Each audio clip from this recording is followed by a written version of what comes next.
So Parasakthi. So already அந்த project வந்து Surya sir பண்ணுறதா இருந்தது. இது இப்போ அதுக்கப்புறம் ஒரு பேங்கோட சுதா மேம், சிவா அவர்கள், ரவி சார் எல்லாருமே உள்ள வந்திருக்காங்க, அதர்வா சார், ஸ்ரீலீலா உள்ள வந்திருக்காங்க அப்படின்ட்டு இந்த விஷயத்த நம்ம கையில் எடுக்கலாம் அப்படின்ற போது எப்படி இருந்தது? ஏன்னா ஆல்ரெடி அது இருக்கும்போது 2D ப்ரொடியூஸ் பண்ணுறதா இருந்தது. இந்த மாதிரியான விஷயங்கள்லாம் எல்லாருக்கும் தெரிஞ்சது தான்.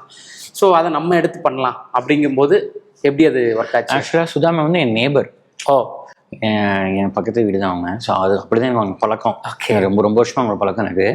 ஸோ இந்த மாதிரிலாம் போயிட்டு சுச்சுவேஷன் போயிட்டு இருக்கும்போது அப்போ தான் நான் உள்ளே போய் இது பண்ணலாம். இது ரொம்ப இன்ட்ரெஸ்டிங் சப்ஜெக்டே, ரொம்ப ஒரு பயங்கர ஒரு ஃபயராக இருக்கும் அந்த மாதிரி கண்டென்ட் இப்படி. ஸோ ரொம்ப இது பண்ணும்போது அப்போ சரி நம்ம ஃபஸ்ட் படமாக பண்ணலாமா எப்படி பண்ணலாம்னு சொல்லி பேசிட்டு ஆரம்பித்தோம். போன மார்ச் ஏப்ரல் ஆரம்பிச்சோம் கான்வர்சேஷன். அவர் நம்ம சிவா அண்ணன் உள்ள கொண்டு வந்தது. அவர் ரொம்ப எக்ஸைட் ஆனார், இது எப்படி பண்ணலாம், அவர் 20 பண்ணலாம்னு சொல்லிட்டு நம்ம ஆரம்பித்தோம்.